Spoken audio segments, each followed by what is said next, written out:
Hello friends, જય શ્રી કૃષ્ણ, જય મહાદેવ, જય અંબે. આજે આપણે એક રેસીપી બનાવવા જઈ રહ્યા છીએ. એ ઓથેન્ટિક રેસીપી છે અને જે બનાવવા જઈ રહ્યા છે આપણે પીનટ જી ઓઇલમાં. દીપાલીબેન, પીનટ જી ઓઇલ ખૂબ જ સરસ હોય છે અને એ રાજકોટનું છે, તો તમે બી એકવાર ઘરે લાવીને જરૂરથી ટ્રાય કરજો. ચોક્કસ આપણે આજે રેસીપી પણ એમાં જ બનાવીએ અને આ એક બહુ ગુજરાતી ટ્રેડિશનલ રેસીપી છે ગાંઠિયાનું શાક, જે આપણે તૈયાર ગાંઠિયા લાવીને નથી બનાવવાનું, પણ એને ઘરમાં જ સંચાથી કાચા લોટથી જ આપણે એને ડાયરેક્ટ ગ્રેવીમાં બનાવીને તૈયાર કરશું. તો બહુ જ સરસ ને બહુ જ હેલ્ધી વેમાં આપણે બનાવશું. રેડી ગાંઠિયા લાવીને તો ઘણા બધા શાક બનાવતા હોય છે, પણ આજે એક ન્યૂ કહેવાય ને કે નવી રીતે શીખવાની જે રેસીપી છે તે આપણે દીપાલીબેન બતાવશે. પણ આ રેસીપી આખી જોવા માટે તમારે મારી YouTube channel the Kitty Diaries by Nikita subscribe, like, bell icon દબાવવાનું ભૂલવાનું નથી. ગાંઠિયાનું શાક બનાવવા માટે આપણે જોઈશે 2 બોલ નાના, જે તમે વાડકી સેટ કરવાના હોય તે 2 બોલ બેસન, અડધું બોલ દહીં, તેને થોડું ફેટી લેવાનું છે, અને 2 થી 3 કાંદા નાના હોય તો 3 લેવા, નહીતર 2, અને 3 થી 4 ટામેટાં લેશું. પેસ્ટ બનાવવા માટે કાંદા, ટામેટાં, આદુ, લસણ 8 થી 10 કળી અને 3 થી 4 લીલા મરચાં, એની આપણે પેસ્ટ બનાવવાની છે. અને હળદર, કાશ્મીરી લાલ મરચું, ગરમ મસાલો, ધાણા જીરું પાવડર અને કસૂરી મેથી અને મીઠા લીમડાના પાન, અને વાટવામાં આપણે આ કોથમીરની ડંઠલ સાથે એમાં યુઝ કરશું. આજે આપણે ગાંઠિયાનું શાક બનાવવાના છે, જે બનાવવાના છે આપણા દીપાલીબેન. તો દીપાલીબેન આજે ગાંઠિયાનું શાક બનાવશે પીનટ જી ઓઇલ. પીનટ જી ઓઇલ કોલેસ્ટ્રોલ ફ્રી અને 11 સ્ટેજમાં એનું સોર્ટિંગ કરીને, જે મગફળીના સારા સારા દાણા હોય તેમાંથી જે ઓઇલ બનાવવામાં આવે તે છે આપણું પીનટ જી ઓઇલ. અને આપણે જે બેસન યુઝ કર્યું છે એ સર્વોત્તમ ચના દાળ બેસન. તો તમે આગળના વિડીયોમાં જોયું જ હશે કે સર્વોત્તમ બેસન ચણા દાળનું ખૂબ જ સરસ હોય છે અને આપણી બધી જ રેસીપી પીનટ જી ઓઇલમાં બનતી હોય છે. તો આ વિડીયો એન્ડ સુધી જોવા માટે the Kitty Diaries by Nikita subscribe, like, bell icon દબાવવાનું ભૂલતા નહીં. હવે આપણે મિક્સર ગ્રાઇન્ડરમાં ગ્રેવી બનાવવા માટે જે વાટવાના છે તેમાં આદુ, મરચાં, લસણ, કોથમીર એના દાખલા સાથે જ લેવાની છે, અને 2 થી 3 કાંદા, જેને રફલી કાપીને નાખી દેવાના છે, અને 2 થી 3 ટામેટાં,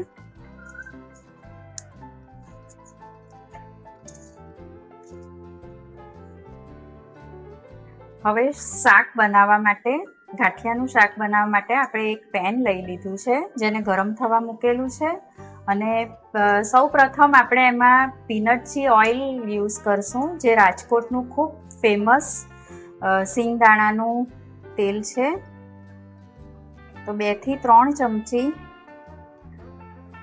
આપણે તેલ યુઝ કરીશું. તેલ ગરમ થઈ ગયું છે, તો હવે આપણે એમાં ચપટી હિંગ નાખીશું, જે ઓપ્શનલ છે, સ્વાદ ગમે તો જ નાખવી, અને મીઠા લીમડાના પાન એડ કરીશું. એમાં આપણે જે પેસ્ટ વાટેલી તેને નાખીશું.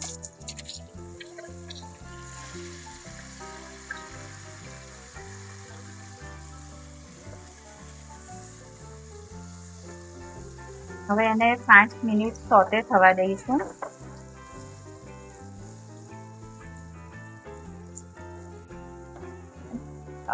લગભગ સોતે થઈ ગઈ છે ગ્રેવી.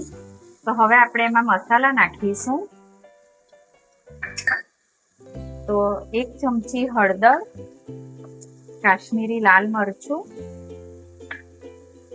ધાણા જીરું પાવડર, ગરમ મસાલો, અને મીઠું તો હોય જ છે, સ્વાદ મુજબ મીઠું નાખવું, અને 5 મિનિટ સુધી ફરીથી શેકી લેવું.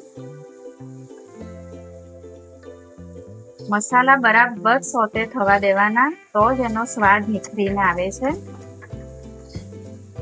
મસાલા જો અડધા જ કૂક થયા હોય તો મજા આવતી નથી શાકમાં. આજે આપણે જે ગાંઠિયાનું શાક બનાવવા એટલે શીખવા માટે આવ્યા છે દીપાલીબેનને ત્યાં, તો ખૂબ જ સરસ ગ્રેવી રેડી થઈ રહી છે અને સુગંધ તો ખૂબ જ સરસ આવી રહી છે. તો પ્લીઝ તમારે ગાંઠિયાનું શાક બનાવવા માટે સબસ્ક્રાઇબ તો કરવું જ પડશે. તો જરૂરથી the Kitty Diaries by Nikita subscribe, like, bell icon દબાવવાનું ભૂલતા નહીં. તમે જોઈ શકો છો કે તેલ ઓલમોસ્ટ છૂટું પડી ગયું છે.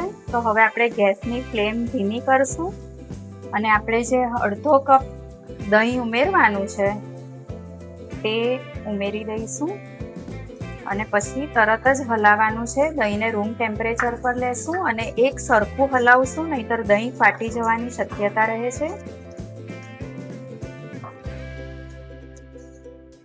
દહીં નાખ્યા પછી પણ પાછું તેલ છૂટું પડી ગયું છે અને મસાલા આપણા બરાબર સોતરાઈ ગયા છે. તો હવે આપણે એમાં 2 થી 3 બોલ પાણી નાખીશું.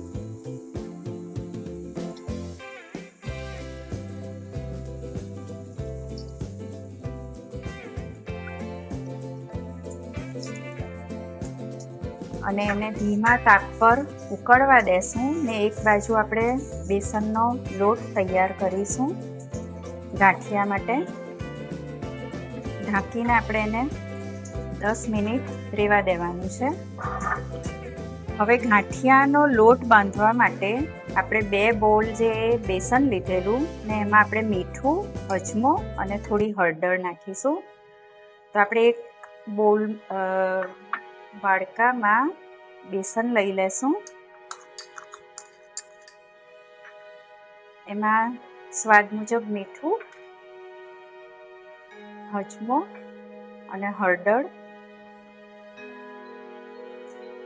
હવે આપણે આ લોટને એ રીતે બાંધશું કે આપણા હાથ પણ નહીં ખરાબ થાય અને લોટ બહુ જલ્દીથી બંધાઈ જાય. એના માટે આપણે પાણીથી લોટ બાંધશું. તો ધીમે ધીમે થોડું થોડું પાણી એડ કરવાનું છે અને ચમચીથી જ હલાવવાનું છે. હાથમાં બહુ ચીપકે છે આ બેસન, માટે ચમચીથી ધીમે ધીમે નાખવાનું. અને આપણે જેવી રીતે આમ આપણે લાગે કે હા હવે આ પાણી હવે આમાં નહીં સમાશે, બહુ નરમ નહીં અને બહુ સખત નહીં, એવો આપણે લોટ તૈયાર કરવાનો છે. તો તમે જોઈ શકો છો કે ઓલમોસ્ટ બંધાઈ જ જવાનો છે. 2 ચમચી જેટલું પાણી જોઈશે હજુ.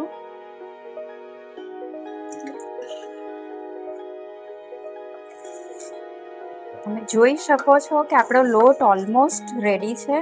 તો હવે આપણે થોડું પીનટજી ઓઇલ લેશું હાથમાં અને લોટને સરખો કરીશું.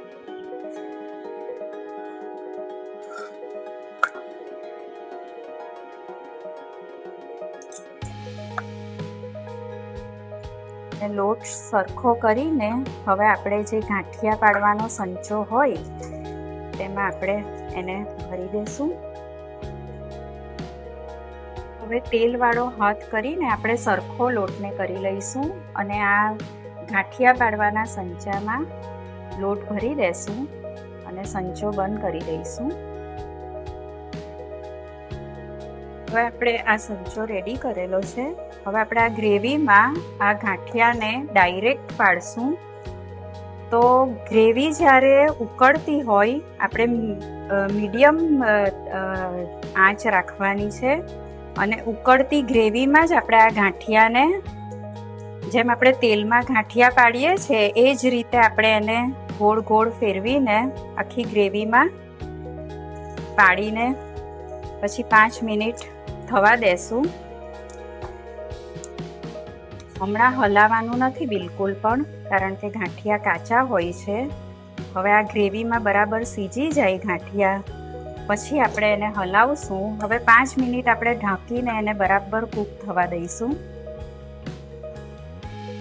હવે આપણે 10 મિનિટ ગાંઠિયાને આમ જ કૂક થવા દેશું અને આમ જ સીજી જાય 10 મિનિટ ને પછી ગેસ બંધ કરીને 5 થી 10 મિનિટ એને અંદર જ આમ જ રહેવા દેશું ને પછી આગળની પ્રોસિજર આપણે જોઈ લઈએ. ગેસ બંધ કર્યાને આપણે 10 મિનિટ થઈ ગઈ છે, તો હવે આપણે જોઈ શકીએ છીએ કે ગાંઠિયા બરાબર ચડી ગયા છે અને બહુ જ સરસ દેખાવમાં છે. હવે આપણે છેલ્લે કસૂરી મેથી, ઝીણી સમારેલી કોથમીર અને એક હેલ્ધી ટ્વિસ્ટ છે કે જેમાં આપણે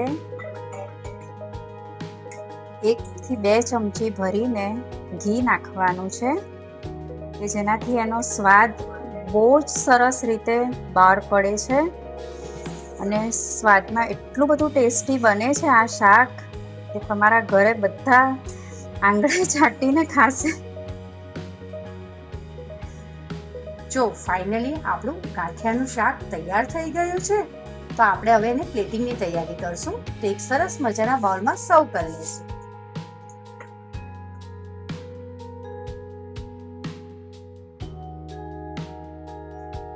આપણે આજે જે રેસીપી શીખવા આવ્યા જે છે ગાંઠિયાનું શાક.